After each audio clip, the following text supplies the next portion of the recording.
Góðan daginn, kæru vinir og velkomin í hús, inn í þetta Guðshús. Og Guðshúsið getur verið stórt og það getur verið lítið og það getur verið eitt herbergi, en verður Guðshús af því að trúuð manneskja þar og meira. Hún ætlar að flytja okkur gott Guðs orð. Þá verður þetta allt saman Guðshús. Guðshús ætlað ákveðið hlutverk, ætlað að opinbera dýrð og mátt lifandi Guðs og það eru skilyrði á jörðinni víða vegna þess að margir eiga til anda í sínu hjarta, heilagan anda, sem fæddi fram trú og gaf öll skilyrði til þess að meðtaka boðskapinn og kveikti líka áhugann á orði Guðs, sem við vitum að við finnum í heilugu orði Guðs, Biblíunni. En svo það undir hælinn lagt hvað við erum tilbúin til þess að leggja á okkur svo þetta megi nú allt saman viðhaldast, ekki bara endrum og sinnum og ekki bara í gegnum einhver átök sem við erum að taka hér og hvar, heldur verði daglega ástundun, umbreytist í daglega venju og já hefðir sem geta alveg verið nokkuð góðar ef við notum þetta í þágu þess sem við vitum að okkur fyrir hvað bestu. Og við drögum þó hring utanum eitt, lifandi Guð, sem þá leið allt þetta sem að við viljum að sé hjá okkur, eins og orðið, eins og samfélagið, eins og Guðshúsið og svo framvegis og svo framvegis. Þetta býr allt þar. En ég og ég manneskja eins og þú og jafn veiklunduð og þú, ekkert veiklundaðri en jafn veiklunduð og þú, fullur af tilfinningu sem að bæði mér og þér og okkur gengur líklega jafn illa stjórna, en þó getur verið munur á því öllu saman vegna þess að menn eru misjafnlega langt komnir að þessu leyti. En við getum öll náð langt með að beisla tilfinningar okkar vegna þess að Drottinn eini sami, hann gaf okkur eina trú sem jafnstór allir annarri trú manna og kvenna, og í þessari trú þá býr allt sem getur haft stjórn og vald yfir til að mynda huga okkar og tilfinningum. En þetta gerist ekki sjálfkrafa, þetta gerist ekki með fingursmelli og þetta gerist heldur ekki í þessu og hinu átakinu nema menn gangi lengra með þetta átak og þá hættir þetta heita átak, þá þetta bara einhver sem að gengur með okkur í okkar lífi. Og þá fyrst hefur átakið skilað sínum árangri sem átaki ætlað að gera.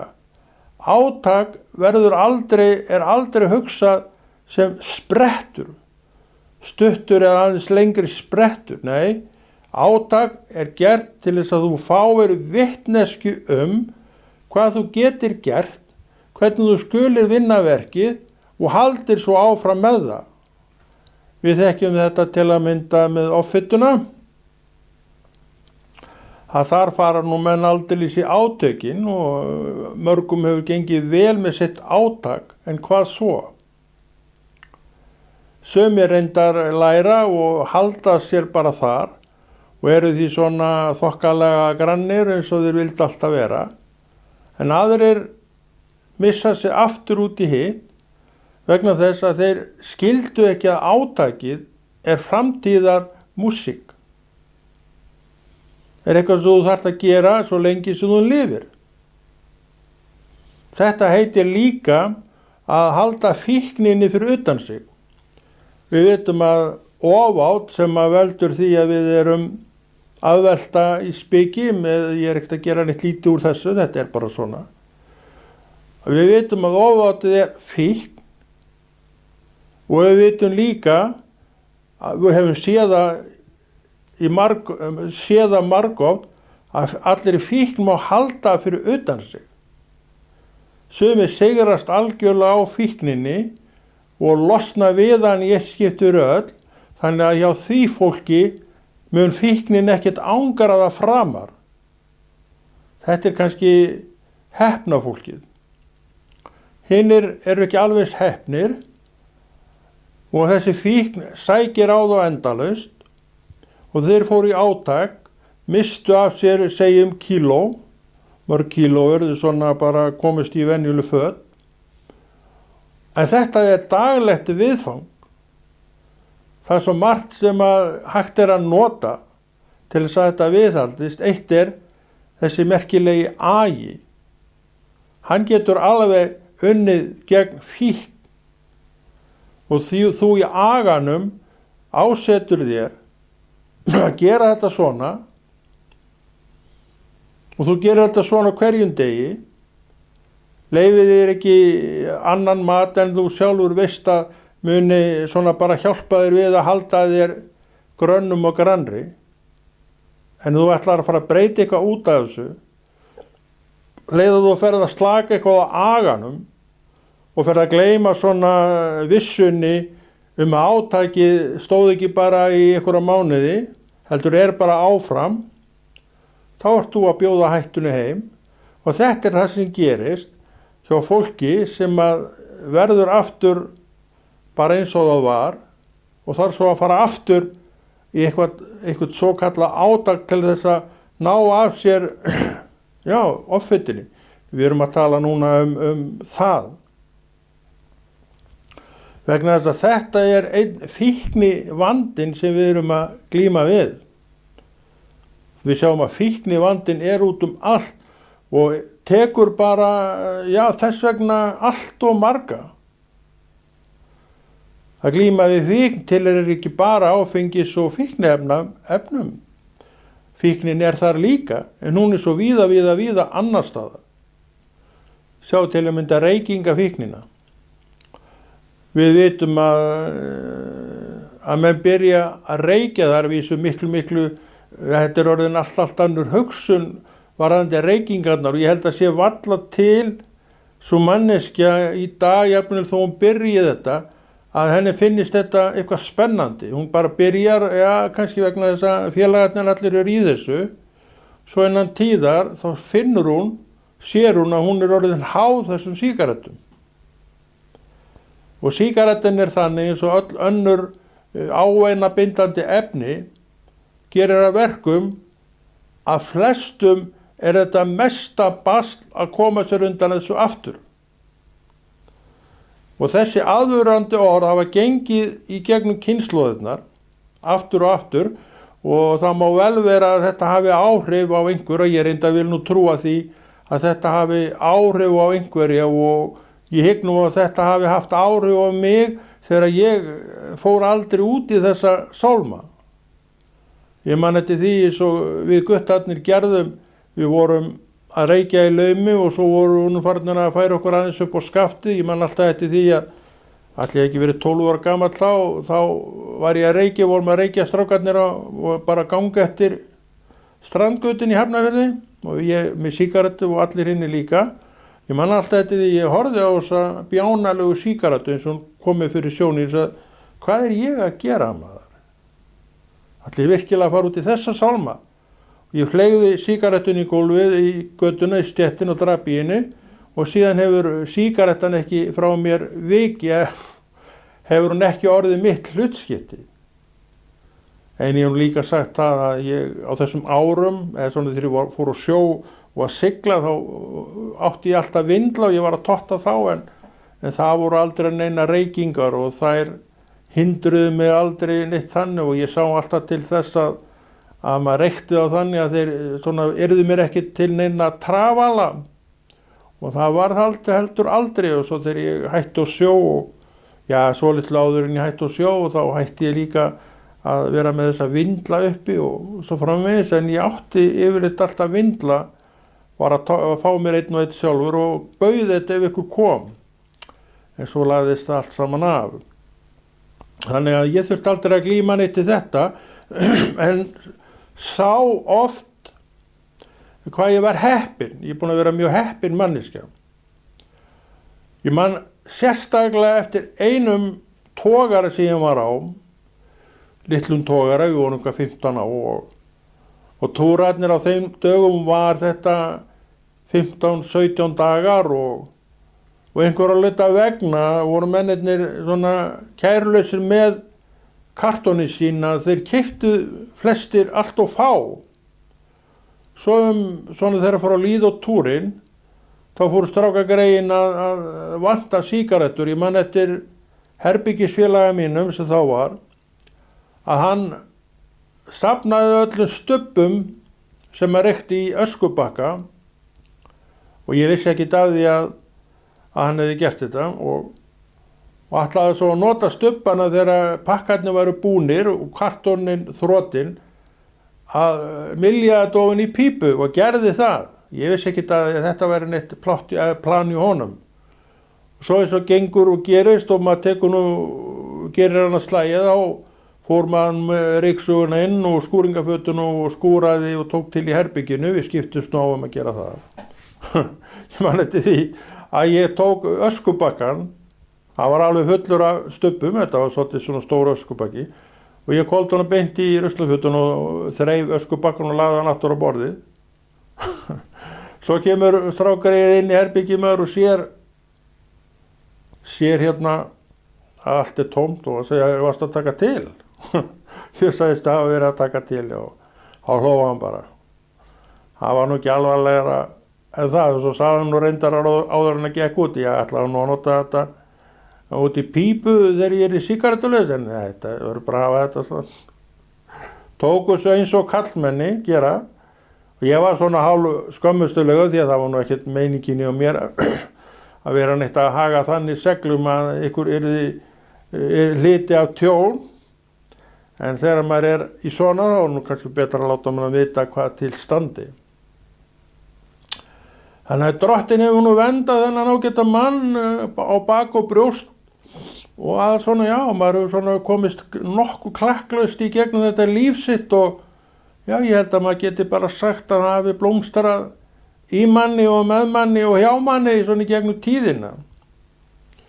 En síðan ég hef gengið mig Guði, hefur nú margt opinberast fyrir mér og ég fengið að snerta á mörgu og smakka margt og margt hefur verið auðvitað gott og yndislegt og allt saman það, en sumt ekki alveg eins gott og yndislegt vegna þess.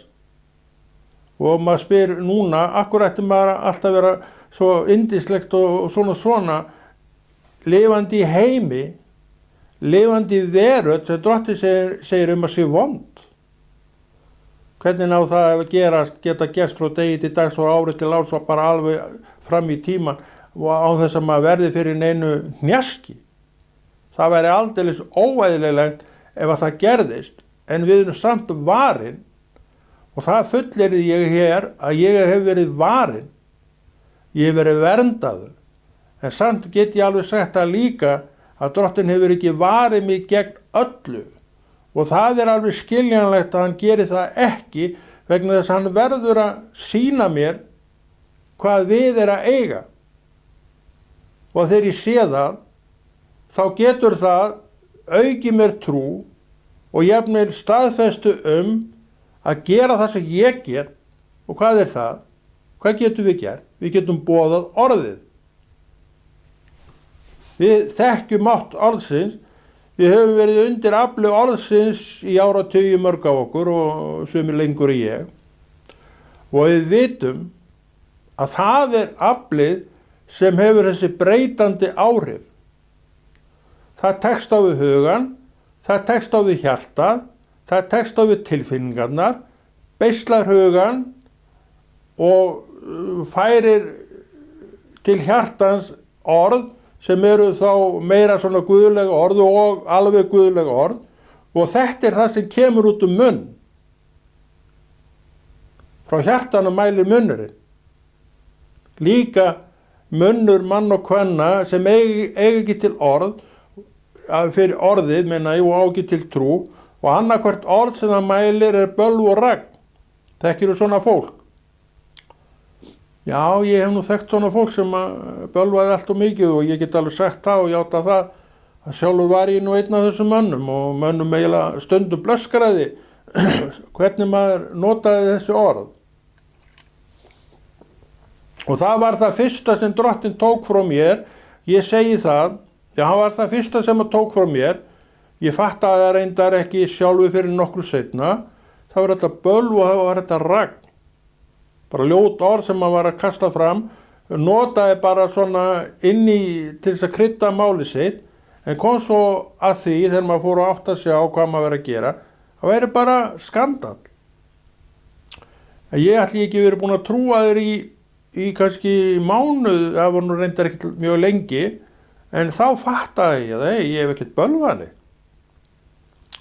Og það er valla, já, ég held ég geti nú alveg fullir það að nú ekkert hrotið af mínu vörum neitt í þá átt síðan þá.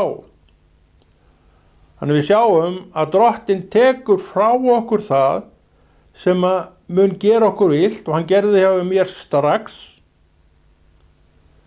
Og ég held að það sé ákveðið plan hjá honum að gera það sem gerir okkur vont strax frá okkur. En við erum síðan eftir að við erum byrjuð gönguna og byrjuð jafnvel að falla lappirnar á okkur sjálfum og rísa upp á okkar fallugu fótum og ganga áfram og falla svo aftur og þá förum við að kenna einhver sem í kringum okkur og telja versta tíma þjóf. En það er ekki svo reynsla sem ég hef af því sem Drottinn tekur frá mér. Við getum auðvitað beðið hann að taka þetta og hitt frá okkur og hann auðvitað heyri bænir en við spyrjum okkur aldrei spurningarinnar. Við erum kannski búin að biðja hann eitthvað að hann taki það frá okkur. Af hverju hann gerir það ekki?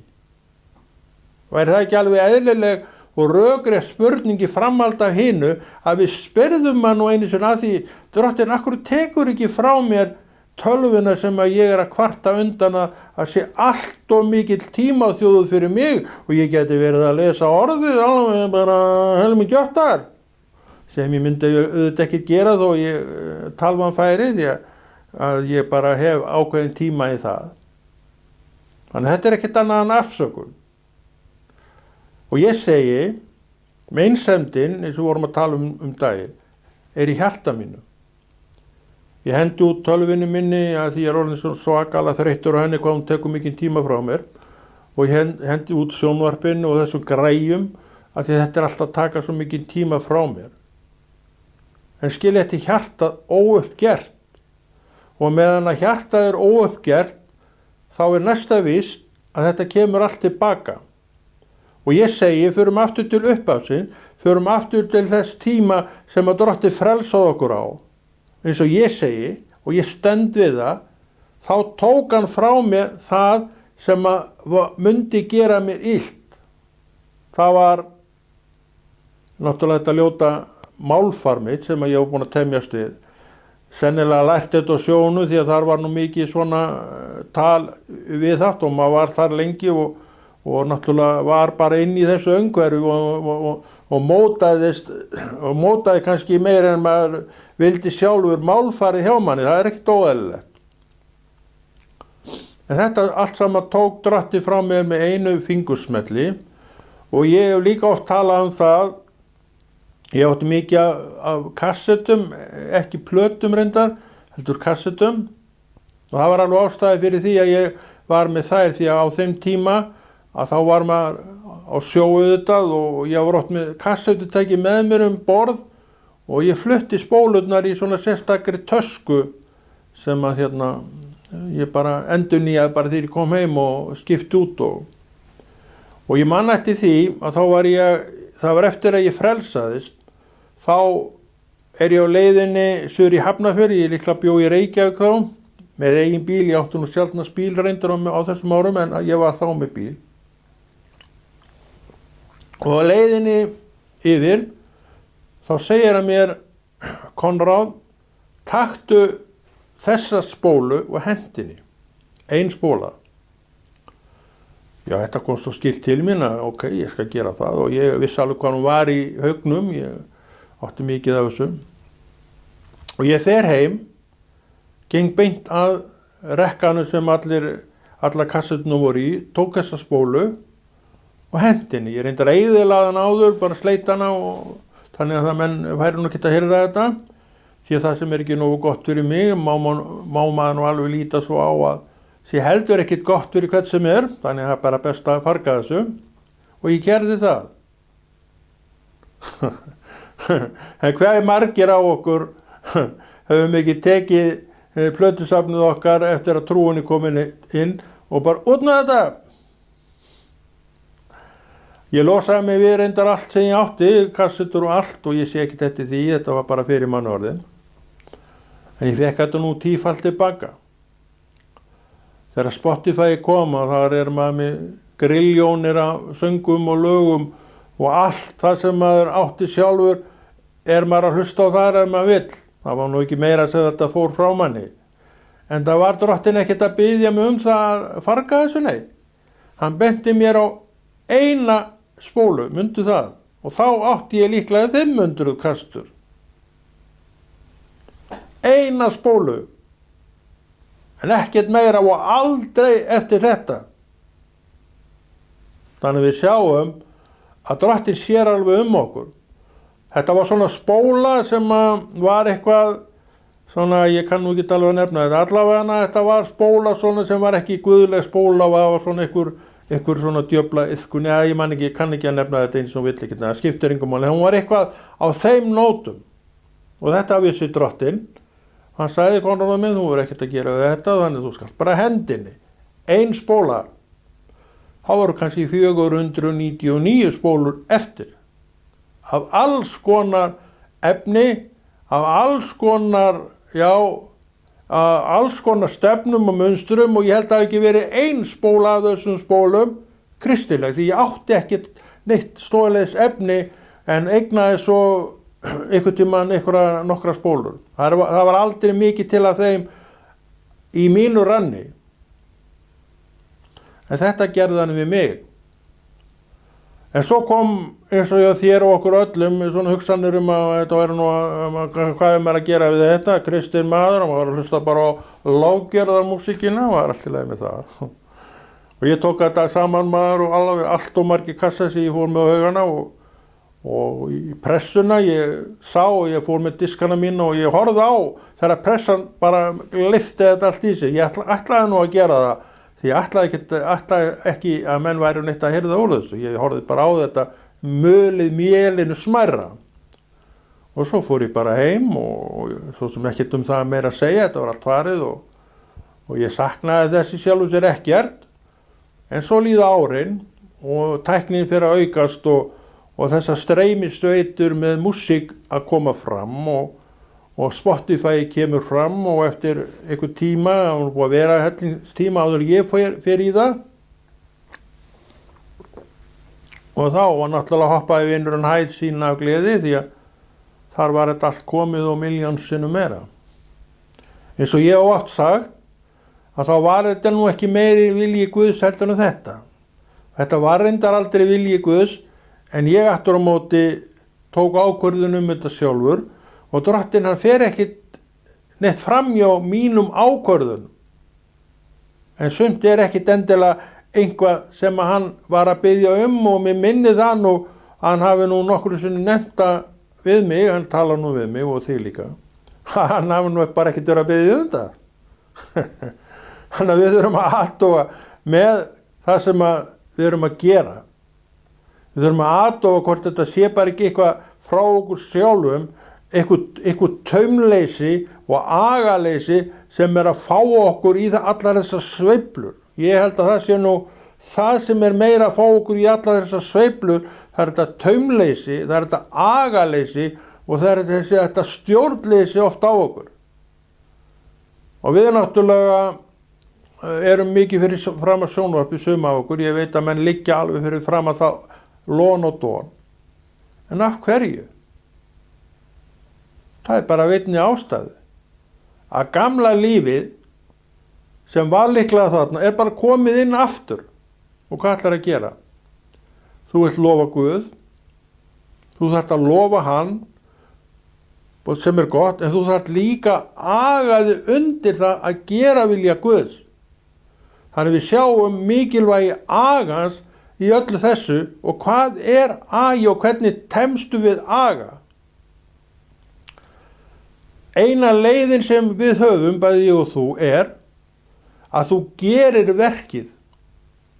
Sem sagt, að aginn vill bara taka við og hann í raun og veru ekkert að spyrja þig hvernig líður þér, vinur, eigum við að taka okkur smá tæki núna? Og þú segir, hei, það kemur sko ekki til greina. En aginn ekkert að spyrja neitt þetta. Hann bara, núna tími og þú að athuga það að í aganum þá velur þú stundina sjálfur. Við skulum segja það að eitthvað eigi að byrja klukkan 11, það getur náttúrulega verið hvað sem hvenær sem ég nefni dæmi. Þá ferð þú klukkan 11 og gerir það. Og vittu til, aginn lifandi aflíðir og hann mun minna þig á. Þannig vinnur aginn með okkur og þannig ferð þú að temjast við þennan aga og meira. Þér fer að líka vel við þennan aga og þú viðurkennir að á honum þurftur alltaf að halda. Og svo einhverju seinna, þetta tekur allt tíma, ertu orðin bara, þér þetta verk tamt.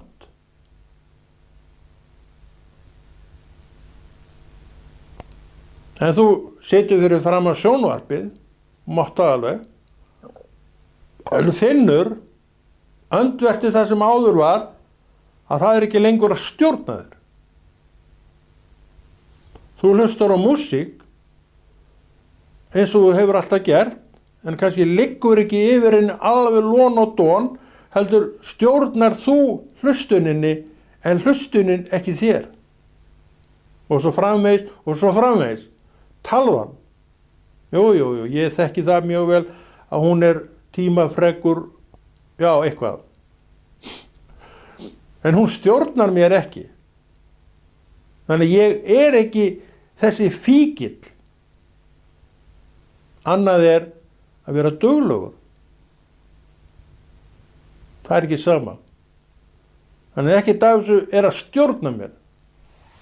Ég veit ekkert það, það getur vel verið þú sért alveg öndverður að skoðanir hvað mig varðar, en ætli ég þekki nú bara ekki mitt líf betur en þú. Og ég reikna með að þú þekkir þitt líf betur en ég. Þannig að það ekki það sem verður að hlutast neitt til en aðeins verið að benda á að sumt væri betra að við opnum augun fyrir. Akkur haldið að við eigum trú. Akkur haldið að við eigum þetta ákalli lifandi Guðs. Akkur haldið að við séum í raun og vera að ákalla hann.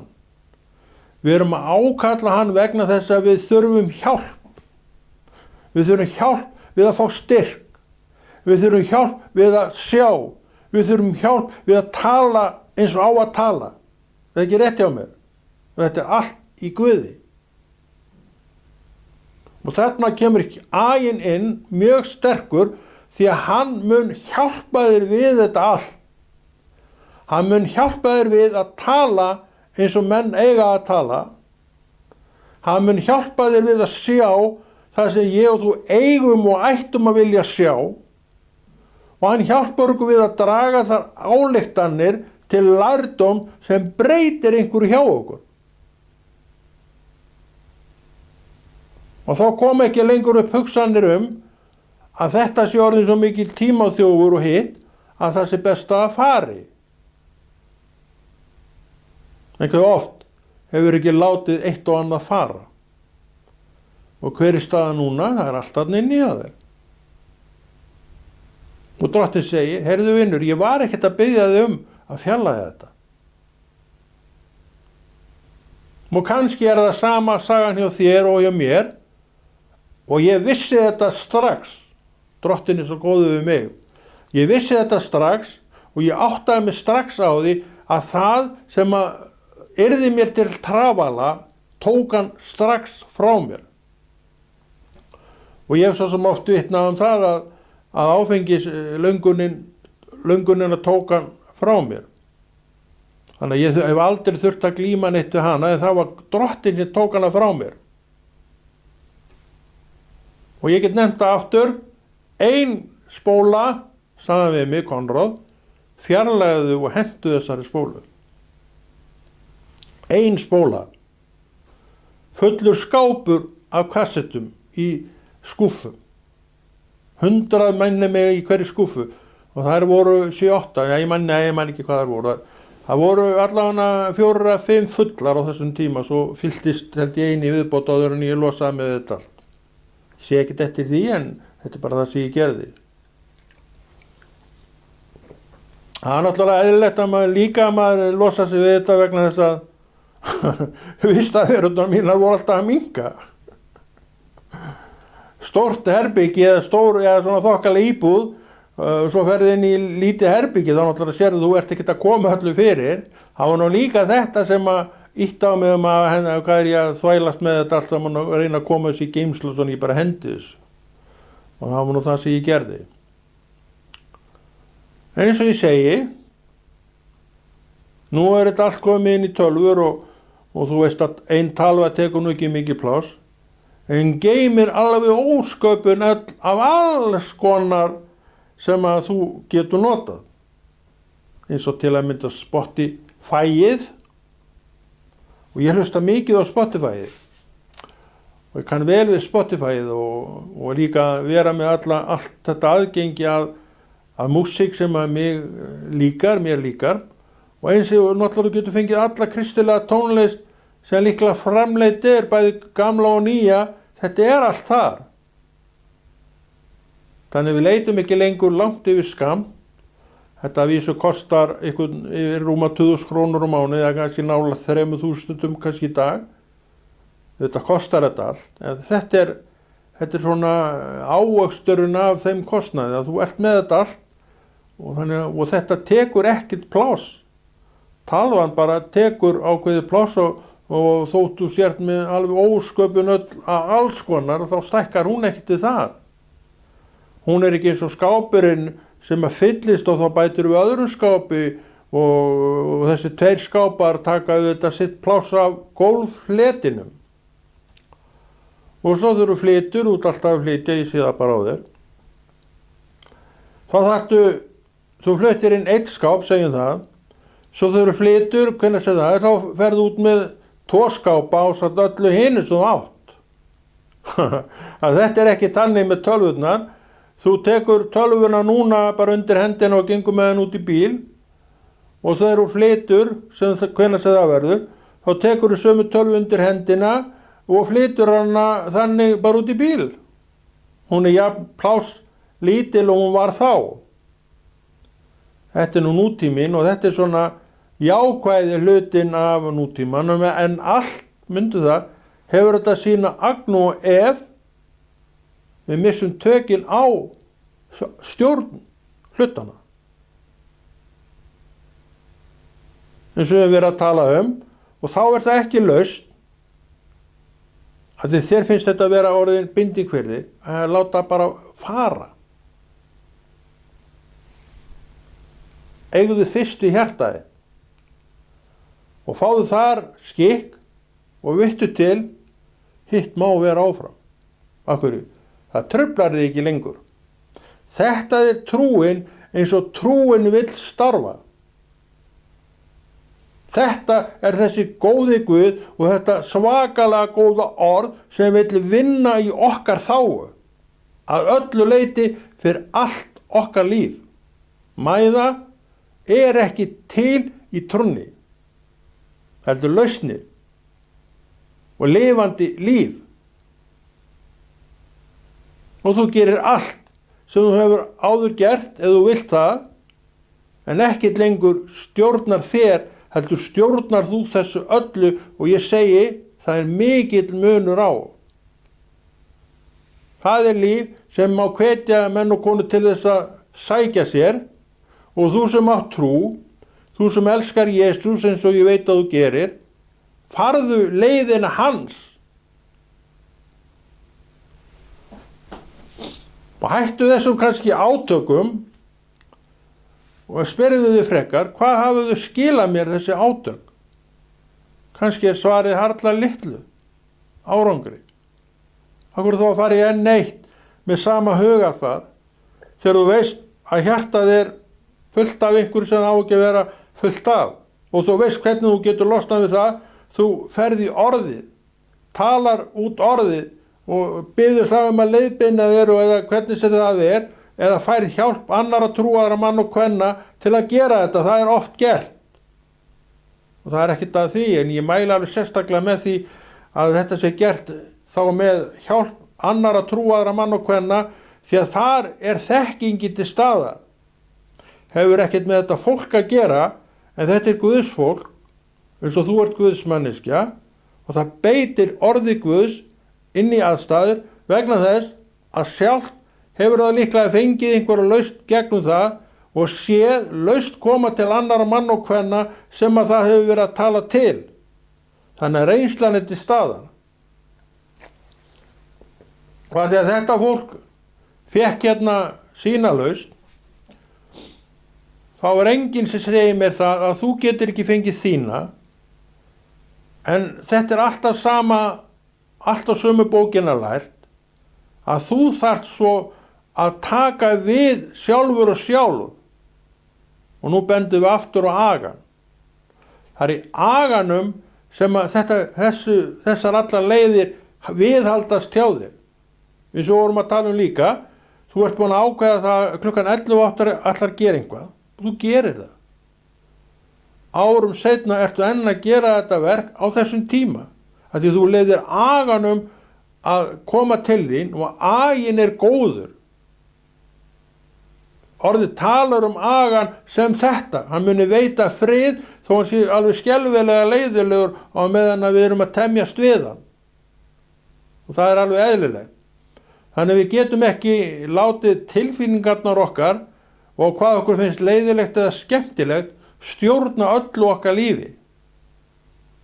Stundum verðum við að fara aðra leiðir og stundum verðum við beinlínis að leyfa aganum að tala til okkur, og agin er tendraður og nærður af trúni. Hann er í raun himnesk gjöf. Já, ég held að getum alveg sagt að agin sé himnesk gjöf. Það er talað um agan í Biblíunni og það er nokkur kennsla um agan og hvað hann gerir fyrir okkur. Agalaus maður, eins og við öll vorum, og ég sennilega þar fremstur í flokki tíma. Þetta fylgir okkur öllum, af því við vorum synduga manneskjur, og syndin er ekkert að ota aganum neitt á okkur. Hún vill bara að við séum bara þessi viltust og trilltust. Það er það sem henni líkar best, af því þá er hún með þig eins og hún vill að þú sért ykkur snarvitlu skæi ykkur staðar út í móa. Segjum það. Sumir eru svoleiðis. En öll getum við orðið þetta góða Guðs fólk. Og hver margur svona stjórnleysingin eða stjórnlausi maðurinn gekk ekki Guði og hann. Og hvað gerðist? Allt var breytt í honum. Hann var kurteisinn, uppmáluð og vamlaus, eins og hægt er að vera vamlaus, kom fram við alla eins og hann ætlaðist til að aðri kemur fram við sig og var bara þar. Akkur ekki að vera svona. Ef við leyfum Guði að tala til okkar, þá verðum við svona. Þess vegna skulum við byrja í dag, lesum orðið, köllum eftir orðinu að það kenna okkur og segja okkur til og byrjum svo að leyfa því að tala til okkur og förum svo eftir því sem það er að segja. Og vittu til, á sama tíma ári verða svo margt breytt hjá þér að þú bara klóraði þér í þessum hérna. Skilur þetta alveg auðvitað vegna þess að þú veist alveg hvað þú varst að gera og kannski kemur áttaraði þá á að þú ert komin á þann stað að þú segir ég vil aldrei aftur snúa í hitt og þetta hef ég sagt nokkrum sinnum og ég meina það og hef oft sagt það. aldrei aftur út í þetta fen aftur.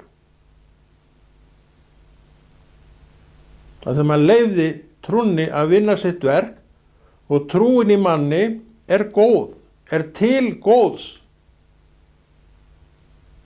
Þannig það er til margs að vinna, mínir kæru vinir, að leyfa Guði að vera Guð í okkar lífi.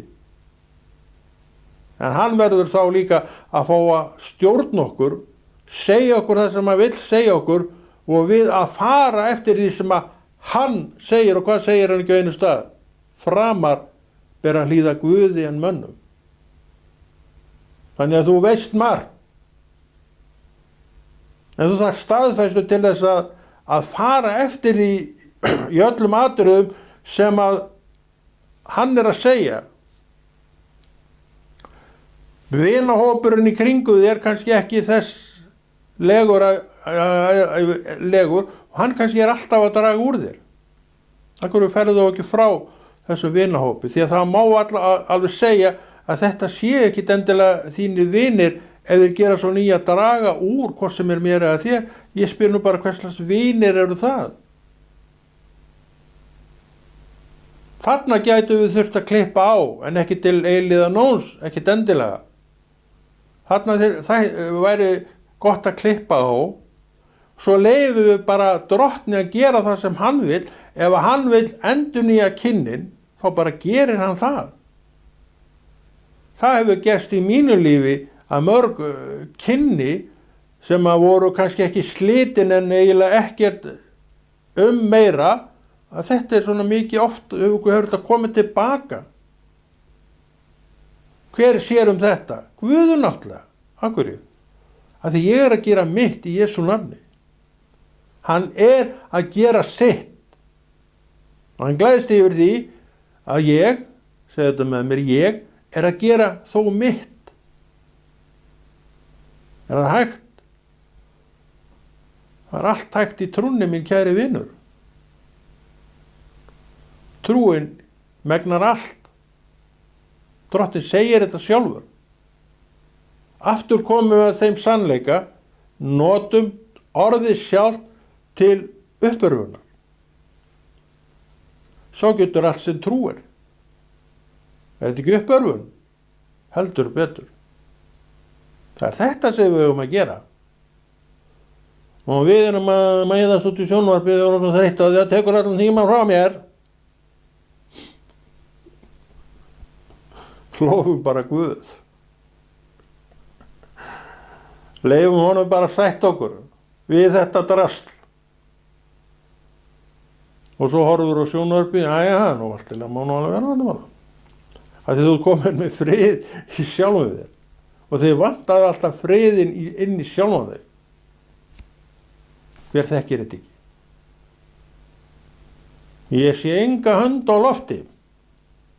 Því það þekkja þetta allir. En menn kannski ekki alveg búin að átta sig á hvernig í ósköpunum þeir alveg að segja þetta. Orð Guðs er svarið. En hérna, við erum búin að tala í einhvern tíma og stoppum hérna og Konráð Rúnar Friðriksson þakka fyrir sig og heldur þessu góða verki Drottins áfram.